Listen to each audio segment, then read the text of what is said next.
हाशिए पे बैठे हुए लोग जिनका आपको बहुत दर्द है, जिसे आप वाल्मीकि तबका कहते हैं, सिर्फ उनको परमानेंट करेंगे। हम में से सब लोग उनके साथ खड़े होंगे और कोई नहीं जाएगा इंटरव्यू के लिए, सिर्फ वो लोग इंटरव्यू के लिए जाएंगे। आप करो परमानेंट। भाई हम में टैलेंट है, ठोक बजा के सीने में बोलते हैं, 4 किताबें पढ़ी हैं भले, लेकिन पढ़ी बड़ी जबरदस्त तरीके से, जितना पढ़ा उसको प्रैक्टिकल इंप्लीमेंट करने का जमीन पे दम रखते हैं। तो फिर चोरी के दरवाजे से क्यों आना आईएएस बन के, सेक्रेटरी बन के? सीधे आओ ना, बैठो ना, दो ना इंटरव्यू। हमारा कोई बंदा ही नहीं, हमारे कोई लोग ही नहीं, तो हमारे साथ जस्टिस कैसे होगा? उन्हीं के लोग, उन्हीं के जज। आज मैं तेरी बेटी को बनाऊंगा, कल तू मेरे बेटे को बना, दोनों के अंदर शादी हो गई, रिश्ता, उसकी आगे जनरेशन, उनको ऐसा ही हो रहा है ना, कुछ गलत तो नहीं बोल रही ना, बाद में करेक्ट कर लेगा, यही है ना, यही चल रहा है। तो एक काम करो, कोलेजियम सिस्टम लागू करो, हमारे लोगों को सीधे सीधे जज बनाओ। और ये डिमांड्स हम लोग, मैंने पहले बताया, हम लोग सेकंड खड़े होंगे लड़ाई में, जंतर मंतर पे कॉल बेशक हम दे देते, लेकिन सेकंड पहले ये जो बीजेपी के बारे हाल ही में भी हमारे एक साथी पर अटैक करवाया, तो इस तरीके से फर्स्ट लाइन में ये लोग खड़े होंगे ये अधिकार मांगने के लिए, और दूसरी लाइन में हम लोग खड़े होंगे कि अगर ये भाग जाए तो लठ लेके भी तैयार रहना है ना वापस वहां बिठाने के लिए।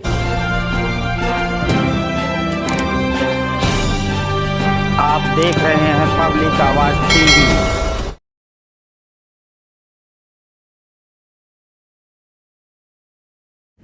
सरकार डर चुकी है, ये सब क्लासिफिकेशन करना, ये हमें तोड़ना, वर्गीकरण करना, इसके पीछे साजिश नहीं है, क्लियर कट है जो हमें दिख रहा है। जो 7 जजेस का बेंच, जिसे मैं कहूंगी बाबरी मस्जिद का बेंच, मैं क्लियर है सबको? बाबरी मस्जिद का बेंच, कि उसमें भी क्लियर है ना भाई, उसमें भी वो बेंच जो था उसके पीछे कौन था वो सबको पता है, और इस बेंच के पीछे कौन है ये भी सबको पता है, और सबने देखा है। ये बेंच किसका दिया हुआ फैसला पढ़ रहा था और किसके दिए हुए फैसले पे जजमेंट दिया, कहां से वो जजमेंट आया, किसने दिया, ये हमें बहुत अच्छे से पता है। और हमारी, मुझे तो अपने आप को देखकर, अपनी आवाज को देखकर, आप सबको देखकर बड़ी हिम्मत नजर आई। जैसे मेरे से पहले स्पीकर, सबसे पहले स्पीकर आए मुझसे जब राजेंद्र सर बोल रहे थे, तो उन्होंने कहा कि सरकार के पास क्या प्रोसीजर है, क्या करेगी, कैसे क्लासिफिकेशन करेगी, 1200 कुछ जातियां हैं, कैसे तोड़ेगी और कैसे डिवाइड करेगी, कैसे बताएगी कि किस जाति को क्या नहीं मिला।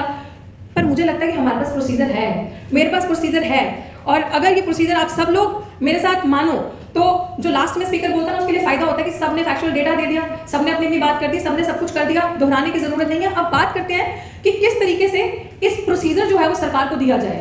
क्लासिफिकेशन करनी है, आपने कह दिया कि एक वर्ग हमारे अंदर जिसने सब कुछ प्राप्त कर लिया, एक कास्ट है जो सबका हक खाकर बैठी है, जिसके पास सब कुछ है, नौकरी है। पहली बात है, ये बात ही पूरी कंप्लीटली अनकॉन्स्टिट्यूशनल है, क्योंकि बाबा साहब ने या हमारे संविधान के अंदर जो रिजर्वेशन है उसका बेसिस कभी भी इकोनॉमिक्स नहीं था, उसका बेसिस कभी भी पैसा नहीं था, उसका जो बेसिस था, उसका जो मूल था सिद्धांत, वो सिर्फ जो सोशली और एजुकेशनली पीछे छूट चुके हैं लोग, बैकवर्ड रह चुके हैं, उनको आगे लाना। उसका मतलब ये नहीं था कि हाँ मैं आपको रिजर्वेशन दे रहा हूँ, मैं आपको आईएएस बना रहा हूँ, मैं आपको डॉक्टर बना रहा हूँ, तो आपके अकाउंट में इतना पैसा आएगा तो आपकी स्थिति अच्छी हो जाएगी और फिर इसके बाद आपकी आने वाली नस्लों को रिजर्वेशन की जरूरत नहीं है। इसका मतलब ये नहीं था।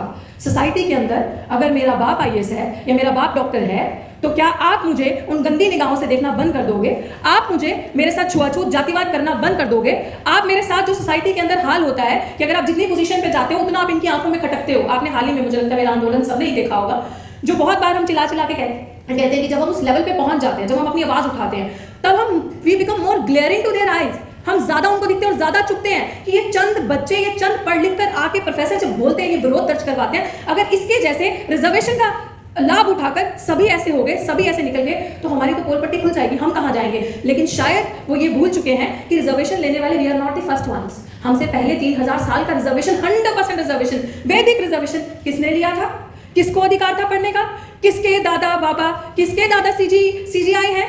कौन खुद सीजीआई है?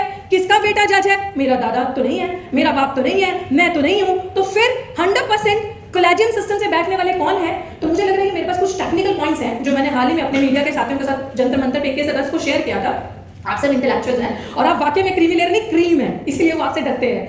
और मुझे ऐसा लग रहा है कि हम लोग, ये लोग बहुत छोटे, ये नहीं सोचने की जरूरत है हाँ ये वक्त बिल्कुल इमरजेंसी का दौर है, और ये इमरजेंसी का दौर क्यों लागू हो चुका है आज? क्योंकि जो निकम्मे, निठल्ले, बोल सकती हो, जो चीप मेंटालिटी के, है ना, बोलना चाहिए, क्योंकि ये जो कैमरास यहाँ पे लगे हैं ना, हाँ जोर से, ये जो कैमरास, ये वाले नहीं, ये जो कैमरास यहाँ पे लगे हैं ना, ये कैमरा सीधे जाते होंगे आरएसएस की शाखाओं में, ये मोदी के दफ्तर में, और दिखाते होंगे कि किस स्पीकर ने क्या कहा। क्या पता वो सोशल मीडिया देखते हैं या नहीं देखते, लेकिन उनको उनकी औकात समझ में आनी चाहिए। ये इमरजेंसी का दौर जो आज लगा है, ये किसकी वजह से लगा है? ये उनकी वजह से नहीं जो कभी हमारे लिए खड़े नहीं हुए। ये उनकी वजह से नहीं लगा कि जब हमारी बहन बेटियों का रेप होता था, जब हमारे लोग मरते थे, तो शमशान घाट में ये कहकर कि ऊंची जात वालों का यहाँ की अर्थी जलाई नहीं जा सकती, यहाँ आपको दफनाया नहीं जा सकता। जब हमारा बच्चा घोड़ी पे चढ़ता था, मूंछ रखता था, तो उसको घोड़ी पे बैठने नहीं दिया जाता था। जब हमारा बच्चा पानी की आस में घड़े से पानी पीता था, उसको मार दिया जाता था। ये वो लोग जो हमारे लिए तब आके नहीं लड़ते थे। ये इमरजेंसी का दौर उन लोगों के लिए नहीं है। ये इमरजेंसी का दौर जो लगा है आज, ये हमारे अपने निकम्मे निठल्ले लोग जो सांसद बन के भाजपा में बैठे हैं, उनकी चुप्पी, उनकी गुलामी, उनकी चाटुकारिता की वजह से आज हम ये सब सह रहे हैं। आज हम सबके कंधों पे ये बड़ी जिम्मेदारी है। And to be very honest, forget that there is opposition in the country, because opposition plays dirty politics. Opposition picks and choose things for their own benefits. कि ये मसला अगर हमें सूट कर रहा है, हमारे पॉलिटिकल प्रोपेगेंडा को सूट कर रहा है, तो हम इसमें इस मसले को उठाएंगे। अगर कोई दलित बच्चा मर जाता है, अगर हमारा इंस्टीट्यूशनल मर्डर हो जाता है, ये सुसाइड हो जाती है, it is very easy for the opposition. आओ ना, मोमबत्ती तो जलानी है, डफली तो बजानी है, 4 नारे तो लगाने हैं, so you will get A political limelight. I am right Ashutosh? ऐसा होता है। तो जब जीते जी आप विरोध करते हो और अपनी बात रखते हो, आप मैदान में खड़े होते हो, तब ये लोग आपके साथ नहीं आएंगे। सो ये आपके ऊपर बहुत बड़ी और मेरे पर रिस्पॉन्सिबिलिटी है that we are the real voice of the opposition and the voice of dissent in today's time. हम लोगों पे जिम्मेदारी है। एंड आई थिंक मेरे कंधे इतने मजबूत हैं कि ना मैं जेल से डरती हूँ, ना मैं इनकी खोखली धमकियों से डरती हूँ, ना मैं इनकी रेप की धमकियों से डरती हूँ, क्योंकि मुझे इतना पता है कि मैं इतनी सक्षम हूँ। और मैं अपने साथ जो हमारी टीम भी है, और हम अपनी महिलाओं को भी ये सिखाते हैं कि अगर मुझे कोई उंगली लगा के छुएगा तो मैं वो उंगली नहीं, मैं पूरा हाथ वापस लेकर आऊंगी। इतना दम मैं अपने आप में रखती हूँ और मैं सरकार से लड़ना जानती हूँ। और मुझे यही लगता है कि ये चंद लोग जब हम घर वापस इस ऑडिटोरियम के बाहर जाएंगे और हम यहाँ से एक मैसेज लेकर जाएंगे कि अब हम जो लोग विभाजन करने की, डिवीजन करने की हमारे अंदर कोशिश कर रहे हैं, हमें तोड़ा जो जा रहा है, हमें जो आपस में बांटा जा रहा है, चलो कसम खाते हैं, ये जो आज हिंदू वाहिनी वाले लोग, ये जो आज करनी सेना वाले लोग, हमारे समाज के लोगों को, एक वर्ग जो हमारे समाज का सबसे मेहनतकश वर्ग, जैसे वाल्मीकि समाज या धार्मिक समाज कहते हैं, जो सबसे, मैं कहती हूँ, लोगों से कहते हैं कूड़े वाले, नो दे आर सफाई वाले। कूड़े वाले तो हम हैं, गंदगी तो हम फैलाते हैं। सफाई करने वाला वर्ग जो सबसे मेहनत का काम करता है, उसके ऊपर सबसे बड़ी गाज जो गिरी है। हर दिन देखो, तीसरे दिन दिल्ली जंतर मंतर या दिल्ली के किसी मंत्री के ऑफिस के बाहर वो धरना लगा के बैठो कि भैया नौकरी पक्की कर दो,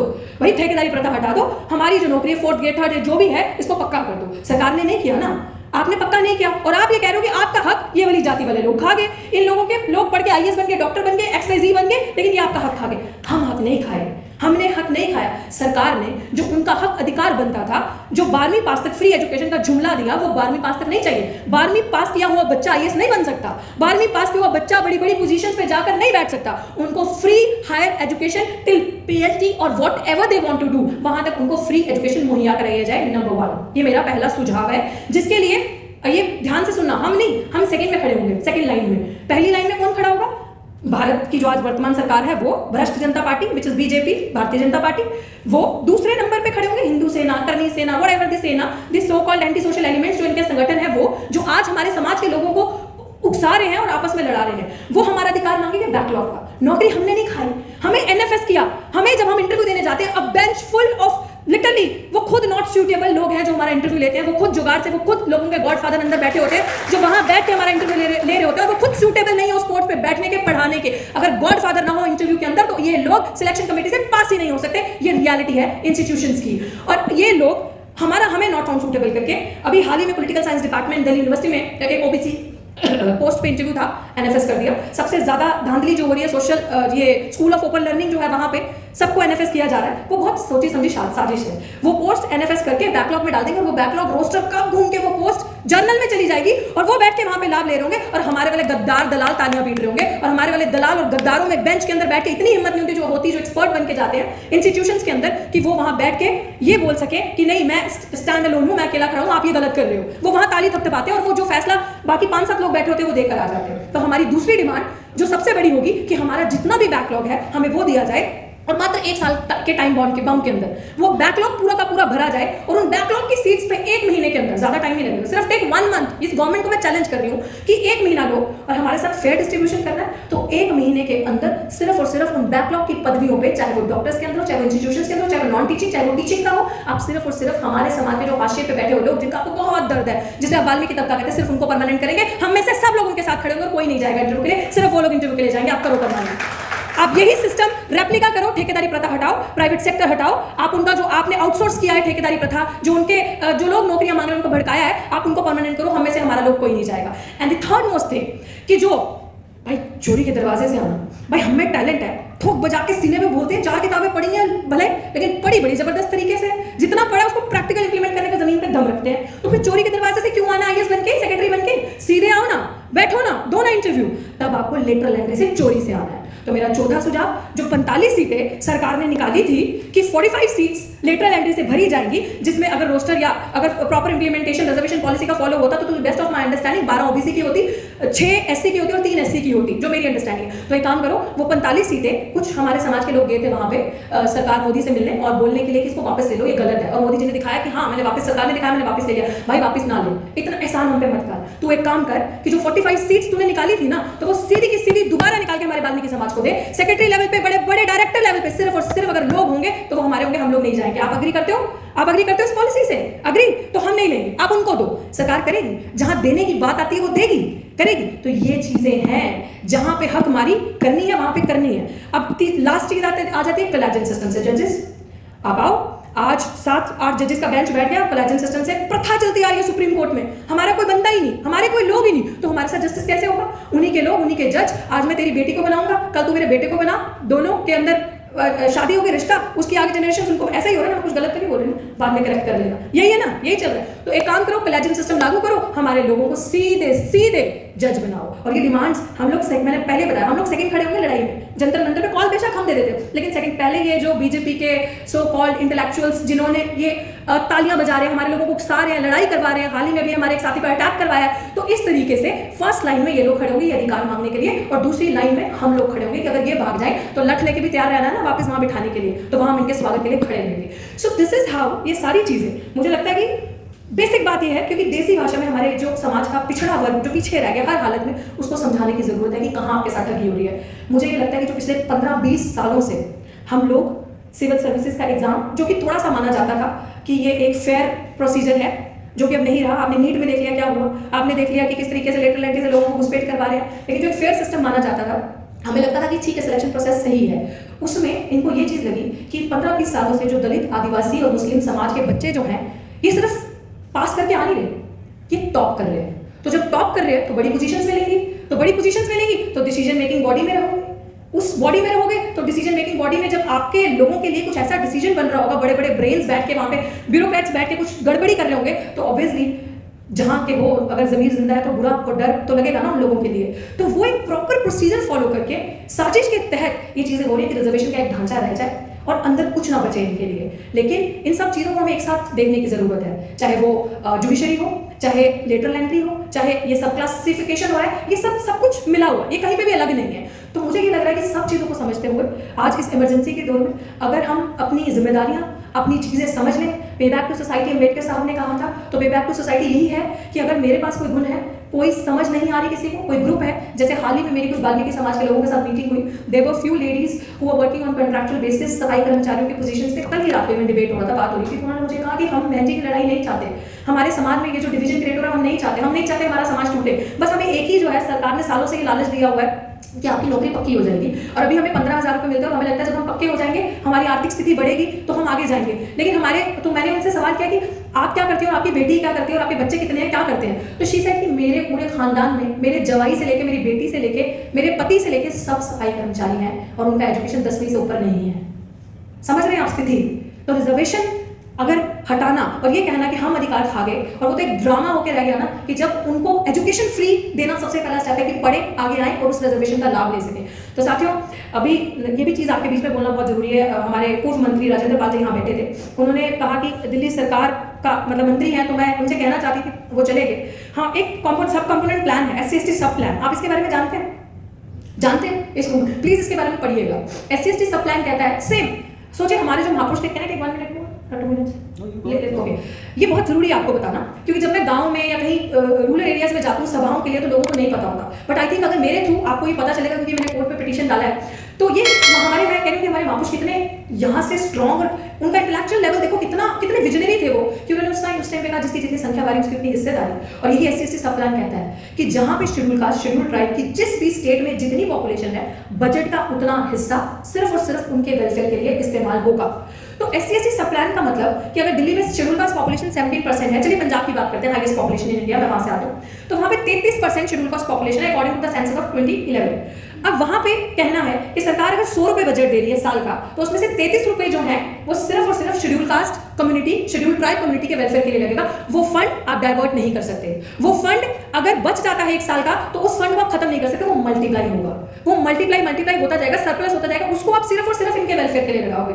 दिल्ली सरकार के हाथ में था, दिल्ली सरकार में हमारे एक साथी ने पिटीशन डाली थी वेलफेयर की कि आप इस जो 17% पॉपुलेशन है आप इस बजट को इंप्लीमेंट करें, इसमें से शेड्यूल कास्ट पॉपुलेशन का बहुत भला होगा। मैंने तो एक नारा भी दिया था कि कूड़ा छोड़ो कलम उठाओ पाठशाला में पढ़ने जाओ, पाठशाला में पढ़ने आओ, तो ये चीजें हुई नहीं। अब दिल्ली सरकार के कोई भी गवर्नमेंट आती है तो एक सिंबल निकालती है झाड़ू का, हमारे एक, क्योंकि हम लोग इमोशनल है ना, बहुत इमोशनली लोग हैं, बड़े स्वे हो जाते हैं, तो वो इस तरीके से ड्रामा दिखाना कि झाड़ू की सरकार आ गई हमारी हितैषी है, चाहती तो ये सरकार वो प्लान सप्लान इंप्लीमेंट कर सकती थी। लेकिन जब हमने दिल्ली सरकार से सवाल किया, जब हमने डेटा निकाला, किसी को वो डॉक्यूमेंट चाहिए हो तो यू कैन आस्क मी, मैं आपसे शेयर कर सकती हूँ। जब हमने डेटा निकाला और हमने सरकार से पूछा कि आपने आरटीआई से पूछा कि ये फंड इतना पैसा है, मल्टीप्लाई करके इतना हुआ और ये पैसा कहाँ गया, तो सरकार का जवाब आता है हमने इस फंड से सड़क बनाई तो क्या शेड्यूल कास्ट नहीं चलेगा इस पे, हमने इस फंड से ये अस्पताल के डिस्पेंसरी बनाई तो क्या शेड्यूल कास्ट नहीं आएगा, इस डिस्पेंसरी में इलाज करवाने के लिए हमने XYZ किया तो क्या शेड्यूल ड्राइव नहीं आएगा। No, it's a bullshit.